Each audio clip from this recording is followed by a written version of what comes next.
The British Empire lasted over 300 years.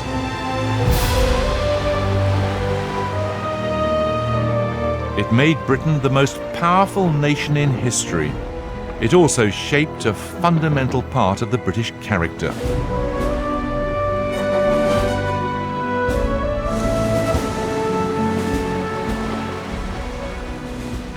The Empire offered the inhabitants of a grey, damp island in the North Atlantic the prospect of limitless adventure. You might discover a diamond field and become unimaginably rich, or you might perish in a malarial swamp.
To Britons in the mid-19th century, the heart of Africa was as mysterious and unexplored as the dark side of the moon.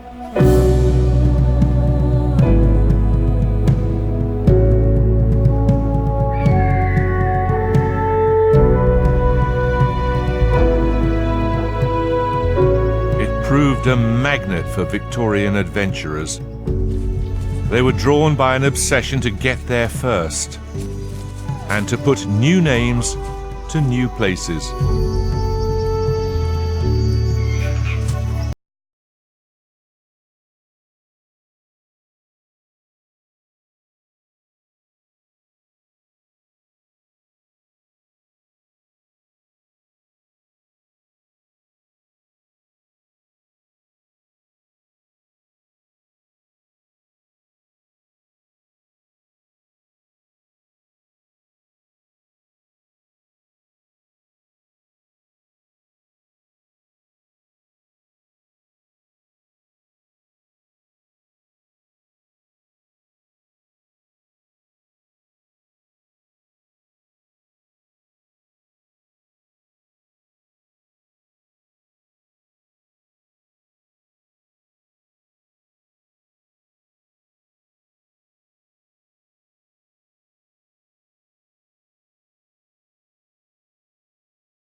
Of empire, an obsessive, often foolhardy determination.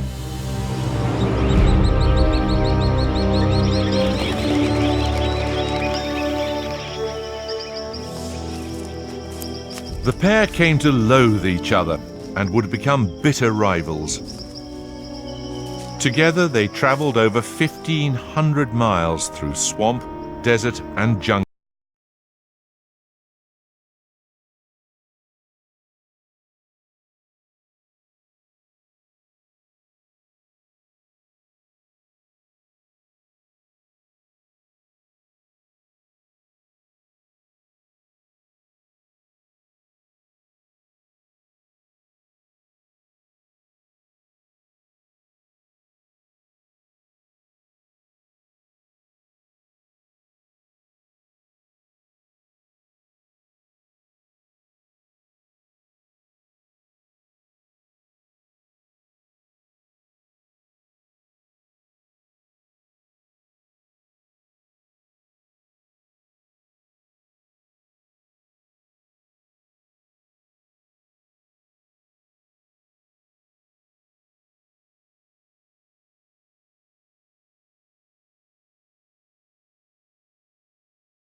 After they had set out, John Hanning Speke looked out on a vast expanse of water which he immediately, of course, named Lake Victoria, and which he believed to be the source of the Nile.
Fanatical not for power, but for knowledge and excitement.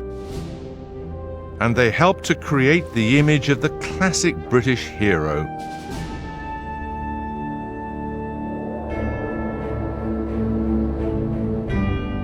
Their accounts of their travels inspired tales of adventure for a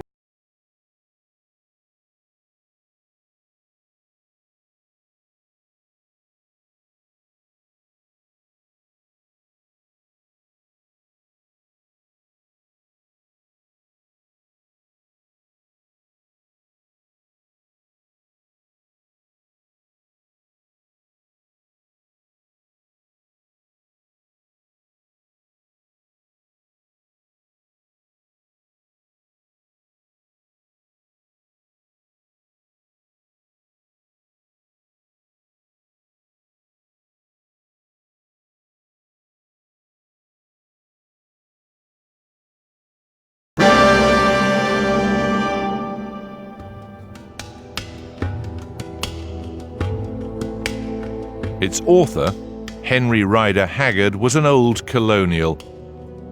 He'd spent 7 years in southern Africa.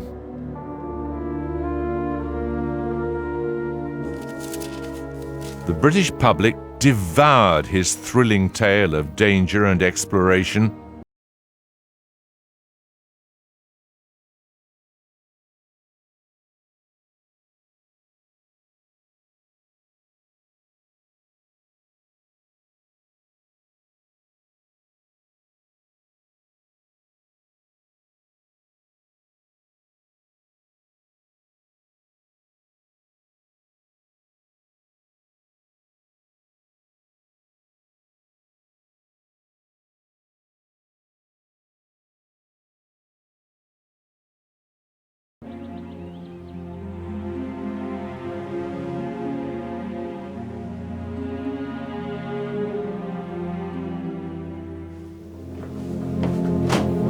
In this quiet country house in Norfolk, Rider Haggard produced rip-roaring yarns for generations of schoolboys to read under the bedclothes. As well they might. His massively popular tale She comes with a powerful dash of Victorian male fantasy.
Boys, Christian gentlemen, manly and enlightened, finer specimens of human nature than any other country could furnish.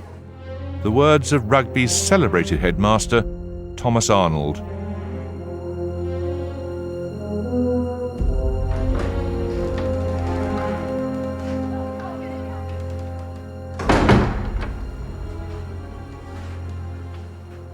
This is the room known as Upper Bench, where Dr. Arnold taught some of the sons of the wealthier Victorian middle class.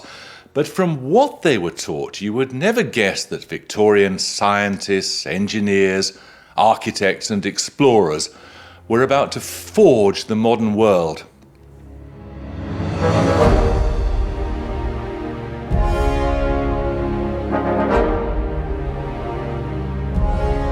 It was rather the ancient Romans who provided the model. Victorian headmasters and politicians didn't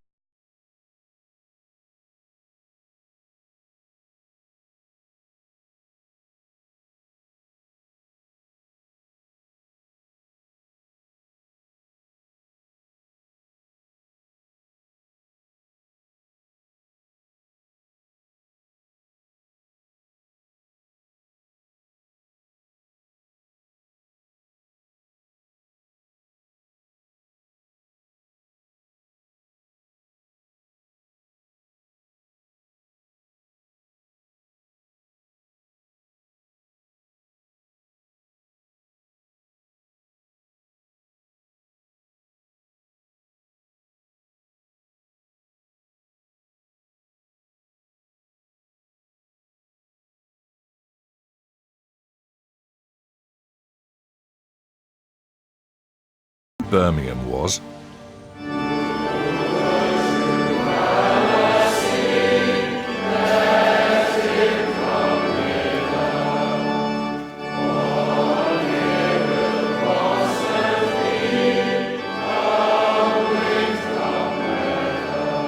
A particular idea of Christian values, discipline, respect for rules and ritual, these made up the public school's true mission, the moulding of character.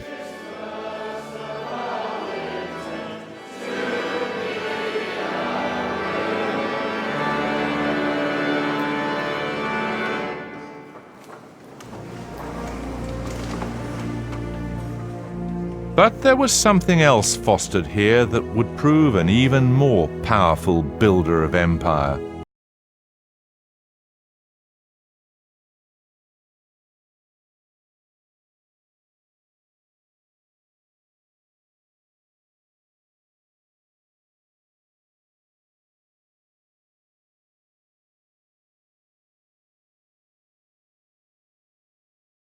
Sport was the rock on which Britain's greatness was built.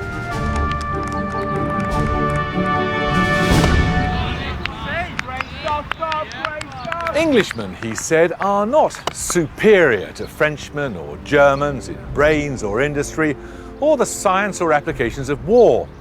In the history of the British Empire, it is written that England owes her sovereignty to her sports.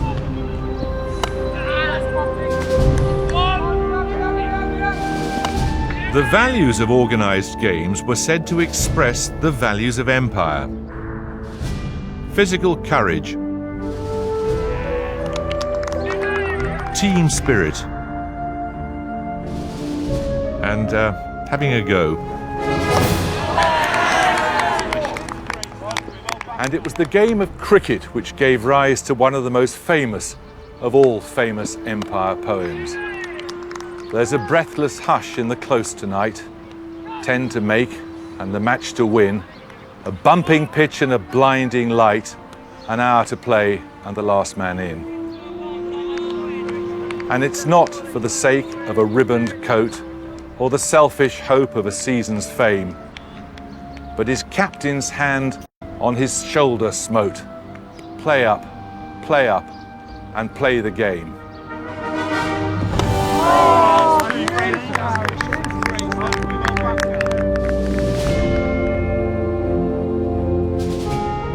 In the poem, the scene shifts from the cricket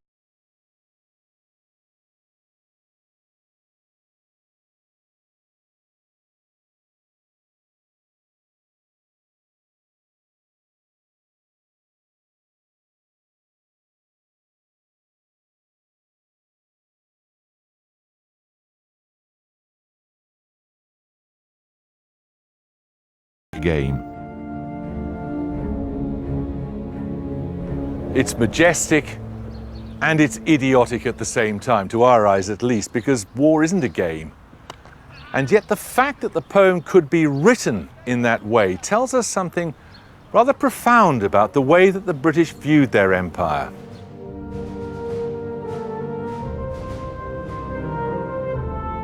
The battle which had inspired the poem was fought by British troops in the biggest country in Africa, Sudan. In such remote outposts, the heroes of empire achieved sometimes mythical status.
belief.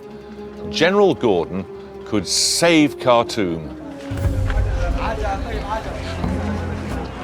Gordon's orders weren't to fight, but to evacuate the British force there.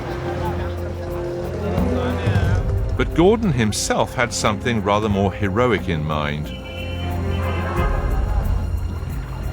From the governor's palace, he announced he'd hold out against the Mahdi until reinforcements were sent. The siege of the city began. The British government, furious with Gordon's disobedience, refused to act. The press were outraged at this treatment of their hero. Gordon had been deserted, they cried. He must be rescued.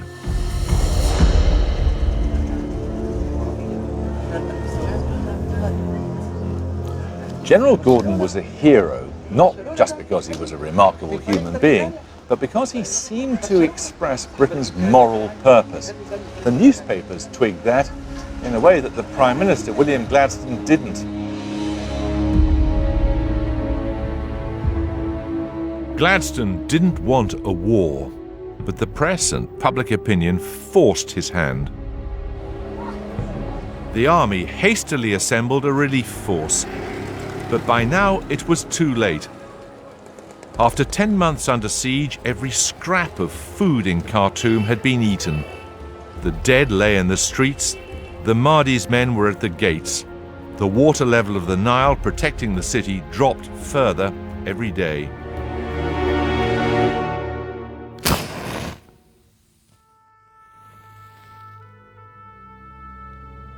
Holed up in the governor's palace, Gordon was relishing the part he'd given himself in this imperial tragedy.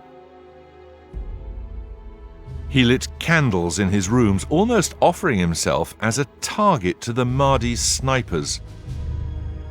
A companion begged him to stop. When God was portioning out fear to the people of the world, he told him, "At last, it came to my turn, and there was no fear left to give me. Go tell all the people of Khartoum that Gordon fears nothing, because God has created him without fear."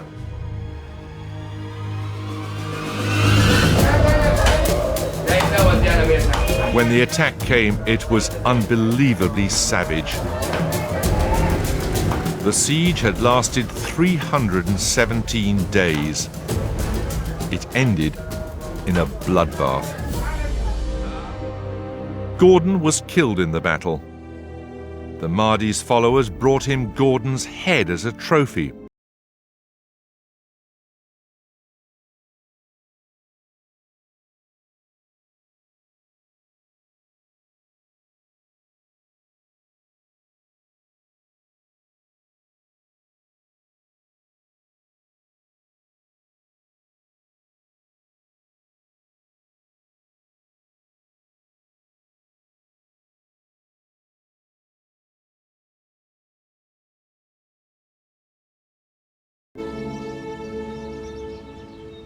The Mahdi's great-grandson still lives in the city.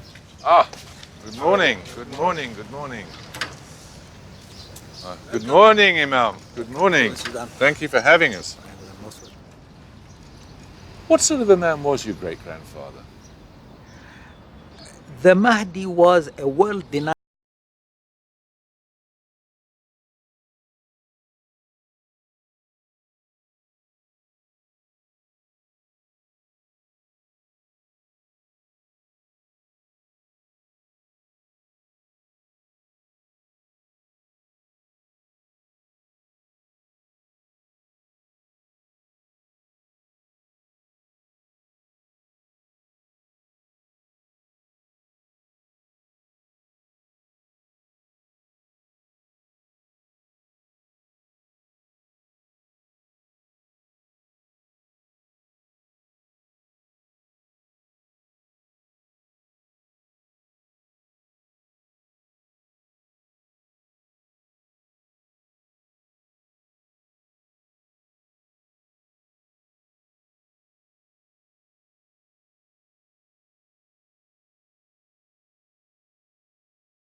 The Daily Mail dubbed him the machine of the Sudan.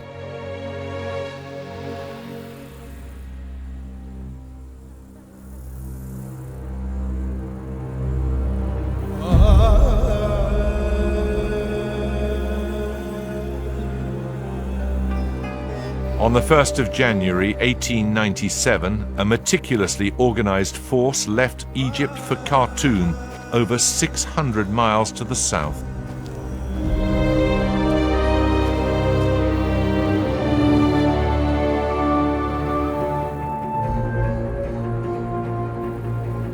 The British force advanced steadily across the desert, laying a railway line behind it at the amazing rate of 1.5 miles a day. On the train which followed came guns and troops and supplies, and 3 gunboats which had been built on the Thames, disassembled and shipped up here to be put back together on the banks of the Nile. It was a relentless progress.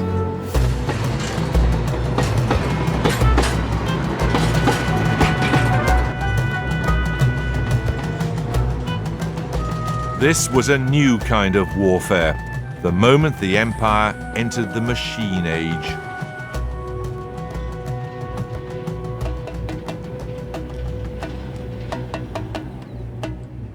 Waiting in Khartoum were the Sudanese warriors, the dervishes, sometimes known as whirling dervishes after their ecstatic religious dance.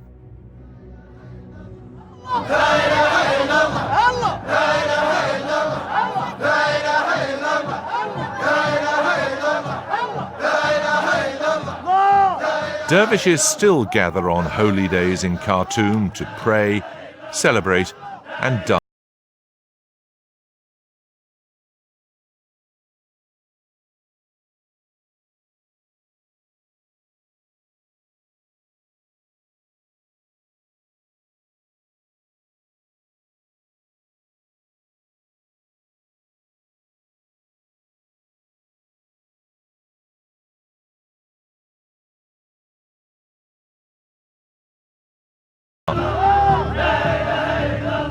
Kipling's soldier raises an imaginary glass to his fearless foe. So here's to you, Fuzzy Wuzzy, at your home in the Sudan. You're a poor, benighted heathen, but a first-class fighting man.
At Omdurman, near Khartoum, the stage was set for one of the bloodiest battles in the history of empire.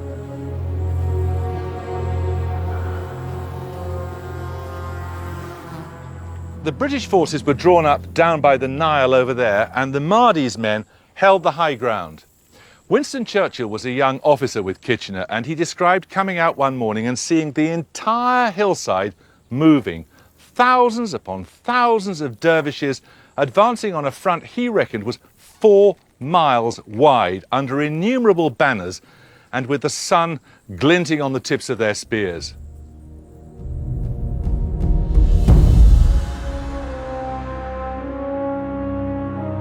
Spears against machine guns. The result was never in doubt.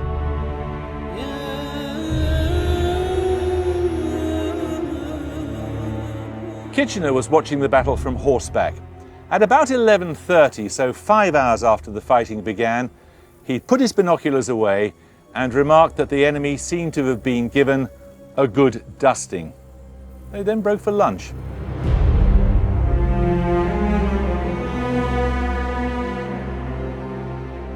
The casualties were about 10,000 Sudanese dead to 48 British.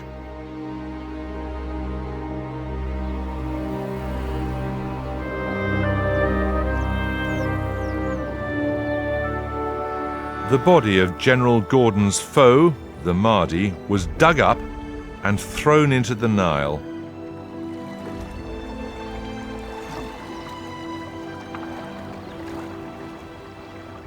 Kitchener was presented with the Mahdi's skull as a trophy of war. The story went that he planned to use it as an inkstand.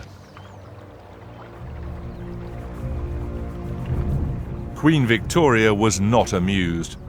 Ornamental skulls weren't her idea of fair play, even if Kitchener had added a million.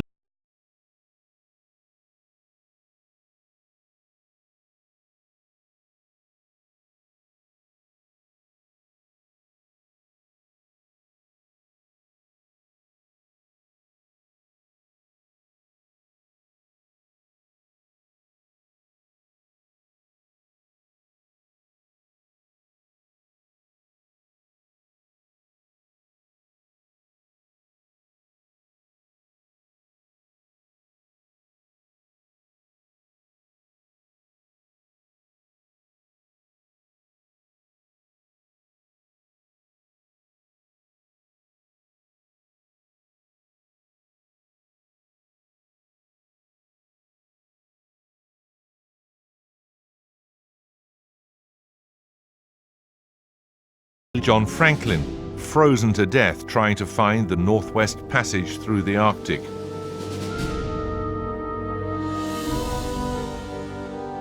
Or the charge of the Light Brigade riding fearlessly and pointlessly into enemy cannon fire in the Crimea.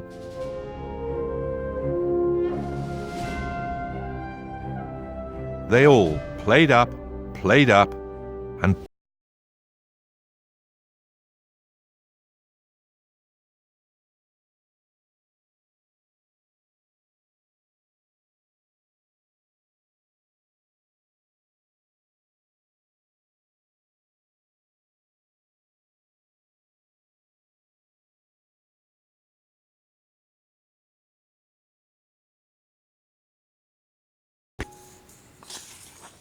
one of the main outlets for this kind of material would have been the market of Sunday school prizes, giving things as gifts to good spellers in class. The Romance of Colonization. Wouldn't be a title of a book that you would see today. I don't think you would see that very often now. Wow, there are loads of them. I think it very much reflects the way that people saw the world, and one of the major elements was, of course, Britishness, patriotism, excitement in the empire. And I think that the striking thing is certainly the message of the text, which is this is all about bringing civilization to benighted parts of the world, but then just the glorious and alluring images. Society was awash with this kind of comic or cigarette card collection, annuals. Because a lot of people would find all this stuff unspeakable now, wouldn't they? Ghastly racist propaganda. I think it tells us a lot about the worldview of the time. It's also interesting in magazines like Chums. There were so many of these. Chums, what a great name. Dozens At the and mercy dozens of the witch titles. doctors. This one, of course, is full of militaristic heroism of the British Armed Forces, and of course the standard themes about English history and the wider world and the empire. A fight with the Zulus. Here, for example, there are copies of The Wider World, which are, to all intents and purposes, very much the same stuff yet again. When you start looking in the magazine and you get adverts for Canadian Club whiskey or Burlington belt trusses or briar pipes, that you realise the target audience.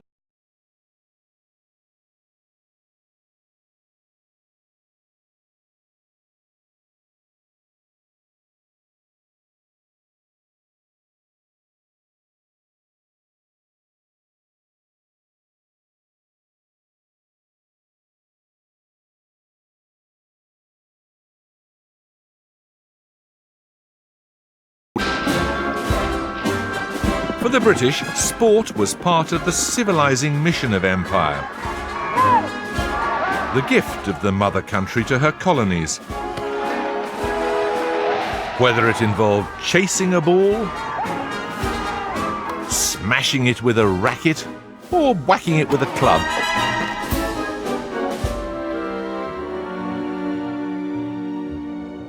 The sporting gospel was carried to the farthest flung corners of the empire.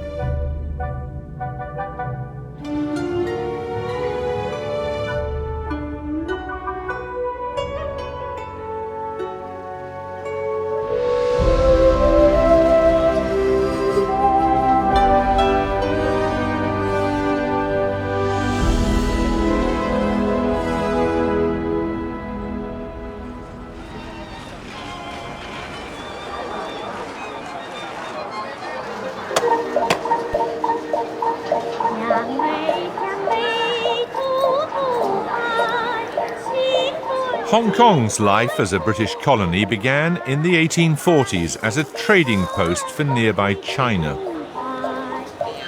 Even here, there was always a place for one of the empire's great obsessions: horse racing.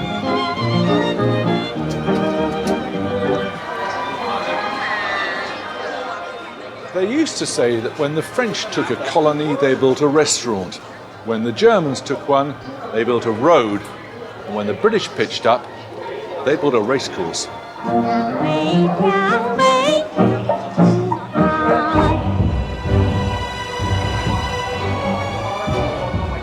Happy Valley Racecourse in the heart of Hong Kong is a legacy of the days of empire. Over 20,000 people come here every Wednesday night.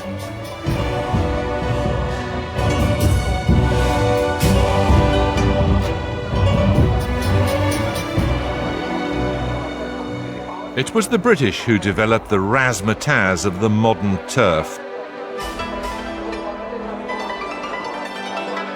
Today's inhabitants are such enthusiastic gamblers that bookies here take as much money in one night as in the whole of Ascot Week. I'm going with number 7, something special in the next one. Let's find out what the minimum bet is. Can I have $10? It's about £1, I think. $10 on something special, number 7 in the 810. $10 on number 7, right? Number 7, something special.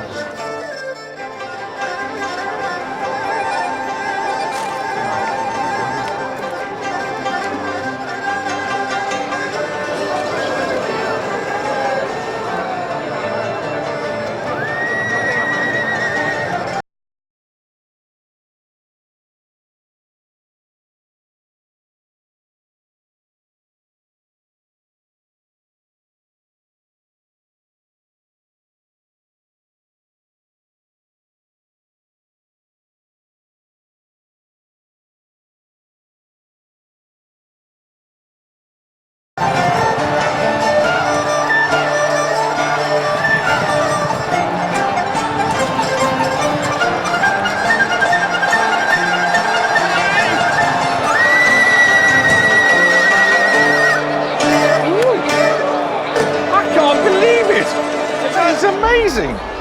I won! It's amazing! I won! First time! $36, which is about just over £3. We're not even going to get a round of drinks out of it.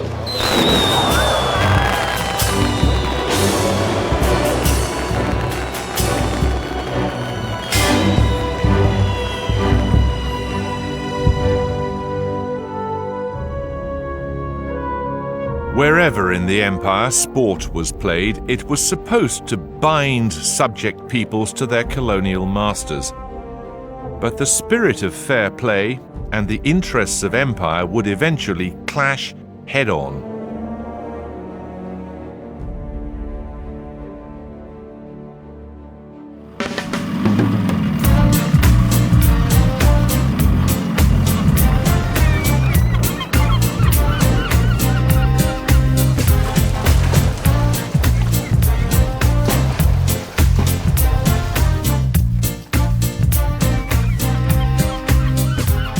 The West Indian island of Jamaica had been a British colony since 1655.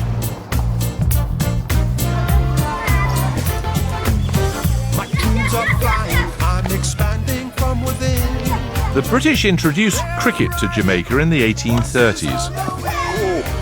It soon seemed to enter the bloodstream of the island. He's got a good eye, that boy in the yellow shirt, hasn't he?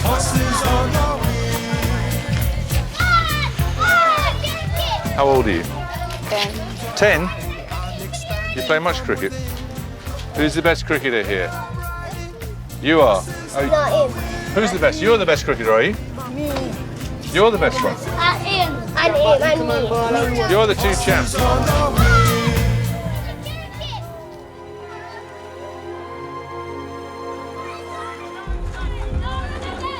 But there was a problem here. How could a game which prided itself on fairness work in an empire divided between rulers and ruled, and therefore very obviously unfair?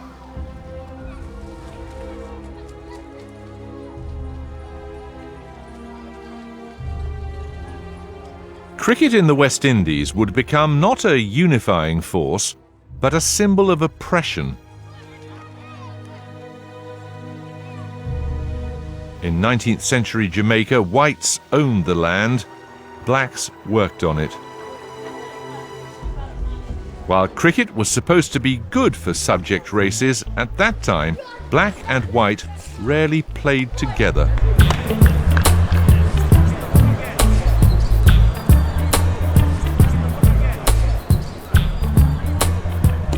It's a practice day at Sabina Park, the home of Jamaica's Kingston Cricket Club.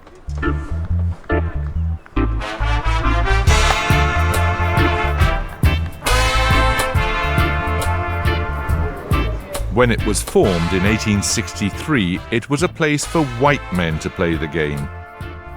Even when black and white began to play on the same side, racial tensions in the game remained.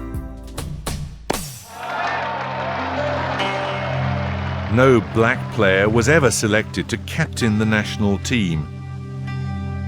Whites were chosen to bat, while blacks were relegated to bowling or fielding.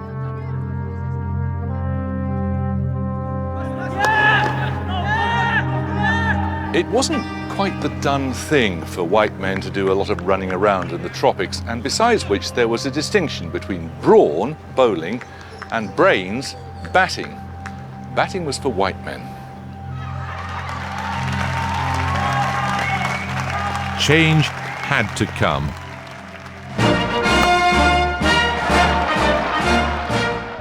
It arrived in the person of Frank Worrell, who in 1960 became the first black player to captain the West Indies team for an entire series. When Worrell brought his team to England, they showed they could play the game rather better than their hosts. The Oval can never have known a scene like this. Victory in the series by 3-1 confirmed the West Indies as the most powerful side in the world.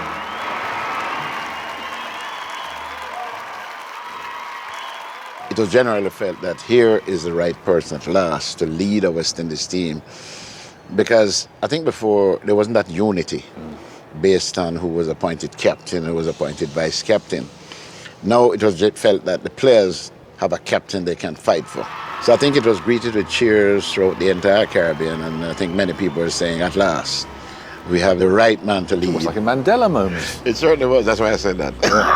Free at last, free at last. Free at last, at last, at last. The students now become the teachers. England taught the West Indies cricket.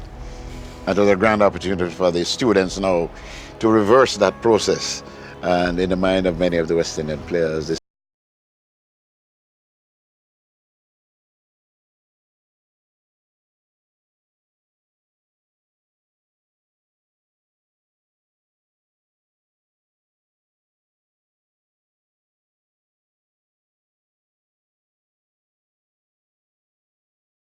for black cricket captain, why not a black prime minister? In 1962, Jamaica became the first Caribbean island to gain independence.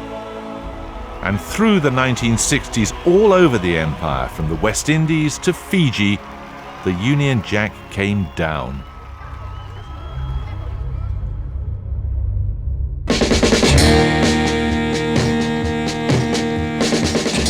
As the empire crumbled, so did reverence for the things and attitudes it held dear. Everybody's doing a brand new dance now. Come on, baby, do the locomotion. I know you The uniforms, give it a chance now.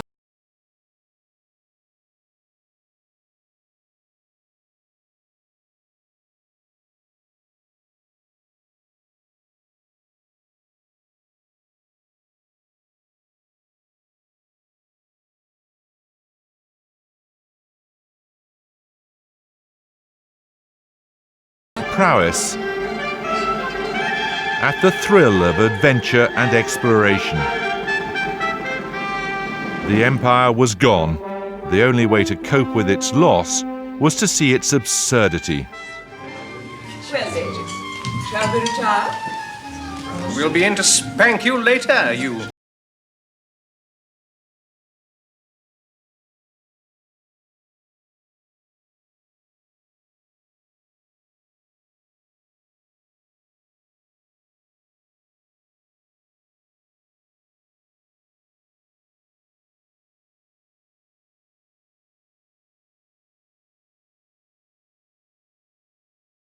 To you all.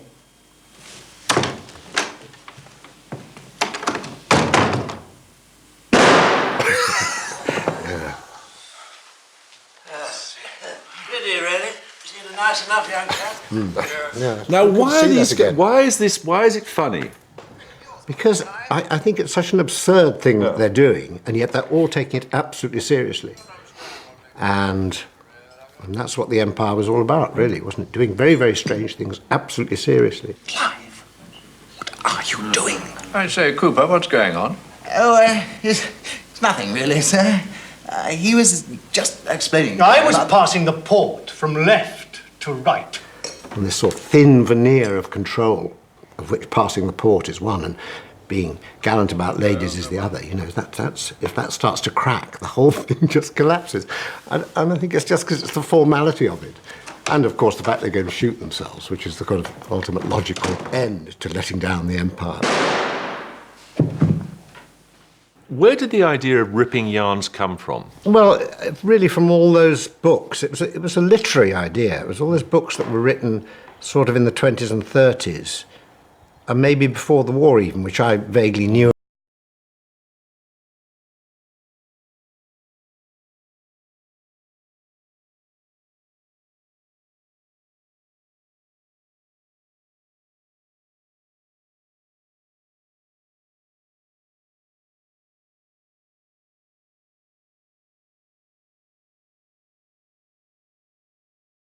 And a lot of people kind of obviously shared that literary upbringing and understood what we were on about.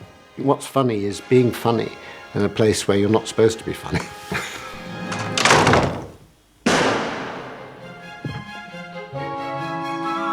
So is all that's left of empire just a bit of a joke? Not entirely.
And becoming more confident.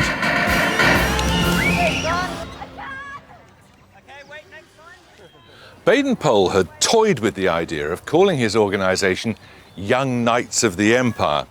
But by the time I joined it, it had nothing to do with empire.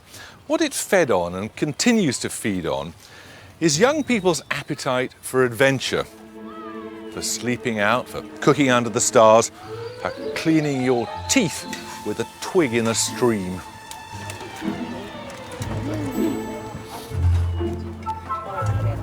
Can I join your breakfast? Yeah, sit down. Good. Sit down. What do you think you learn in Scouts that you wouldn't learn somewhere else? It's just like some things you learn in school, like English and maths, but like you don't learn that at Scouts. It's like other things like adventure and like other things that just might come in handy in life. Do you still do knots? Yeah, we do knots. Who's got a bit of rope? You can all demonstrate your knots. Put your hand in there. Okay, go on. That's it. Very good. Can you let me out? And do they still have that, you know, what was it called, the Scout Oath or the Scout Promise? Yeah. Promise, yeah.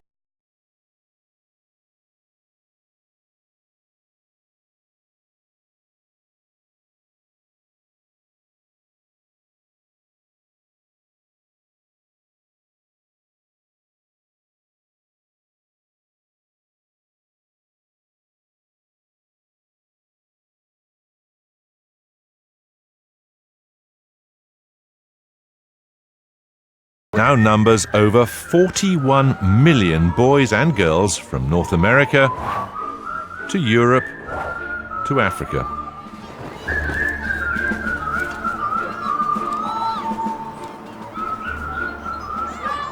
The Scouts were set up to protect the empire from the fleshy corruption which Baden-Powell saw threatening it, but they've turned into something entirely different, international and inclusive, while still fostering the same spirits of self-reliance and public-spiritedness.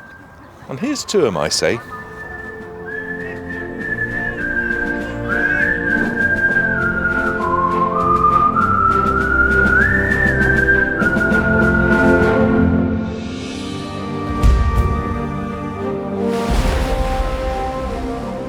Next time, the empire's roots.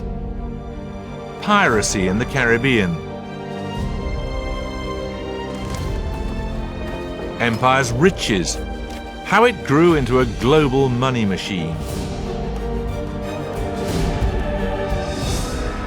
And empire's shame, profits from opium and slavery.